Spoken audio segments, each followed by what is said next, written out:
Welcome to the channel. Today we're going to talk about the truly mind-blowing debut of Sonic the Hedgehog, SatAM, and why this show is held in such high regard by so many. I've previously spoken about how much I disliked DiC's first crack at a Sonic TV series, 1993's Adventures of Sonic the Hedgehog. It was an ugly, weird slapstick show that had almost nothing in common with what I loved about the video game series at the time. I've talked about it in more depth in a couple of other videos, links are in the comments. So yeah, I didn't like the show at all, but I watched it every week out of pure dedication to my favorite Blue Boy. Week after week for, I guess, well over a year, which I should note feels like a lifetime when you're 8 years old. I would wake up and watch a show that I consider to be, when it's at its best, passable, and when it's at its worst, basically unwatchable. With no internet at the time, and no reporting that I was aware of in gaming magazines or comics regarding upcoming Sonic shows, I had no idea what was just around the corner. I mean, there was this in Sonic the Poster Mag, which was an STC spin-off in late 1993.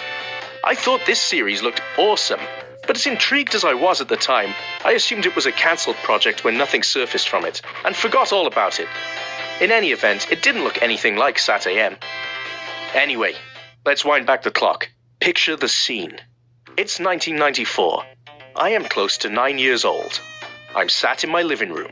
I'm watching Channel 4 in the UK, like I have done every week for probably a year and a half, and it's just coming up to 9 AM. I have already checked the TV guide, which, as always, lists Adventures of Sonic the Hedgehog, NS, meaning it is new and part of a series, I assume. An R would indicate a rerun.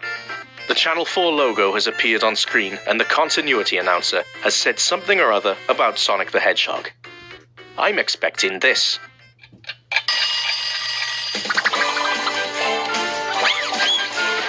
But then, this happens.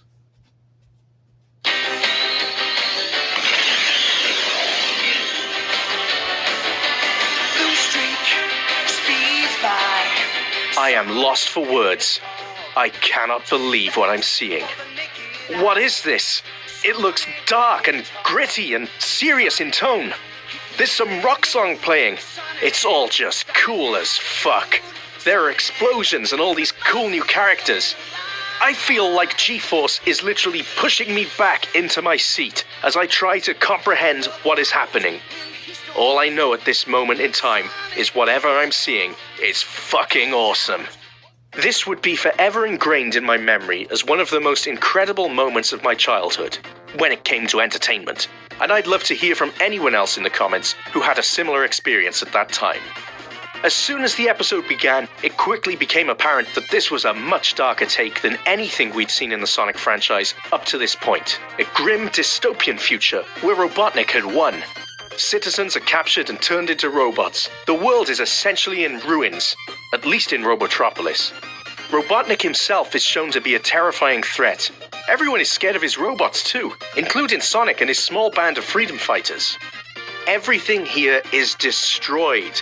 It's constantly dark. The whole episode just looks and feels polluted. And I mean all this in a good way. At one point, one of the freedom fighters, Cat, great name by the way, is captured by Robotnik's forces. He's imprisoned in a cell and Sonic promises to go back for him. But when Sonic returns, he's too late. The cell is empty and Cat is gone. The only more light-hearted moments in this first episode come from the still occasionally wisecracking Sonic, Sally's back and forth sassiness with him, and Antoine, a pathetic coward.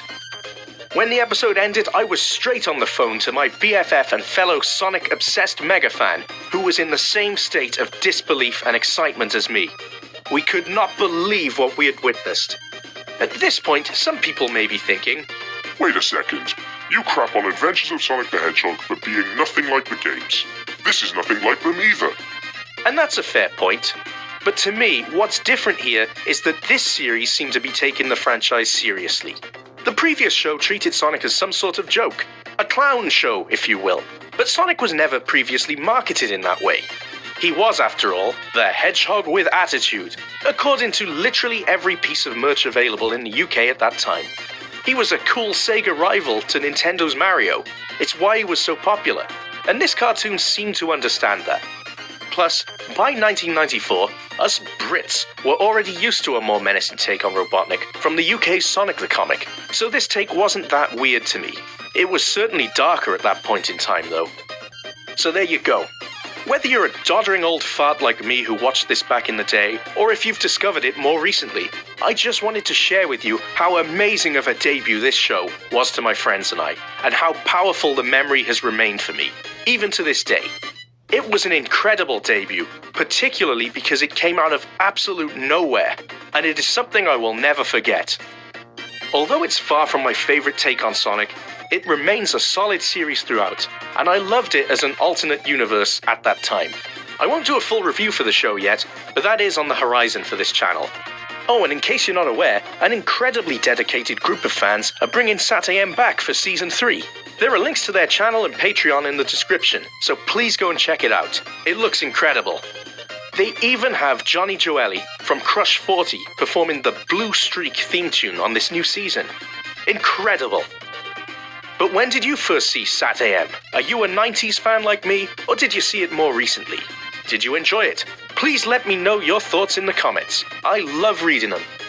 Anyway, if you enjoyed the video, please hit that like button. It helps me out a lot. And for weekly, high-quality Sonic and Sega videos, consider subscribing. Thanks a lot, and I'll see you next time.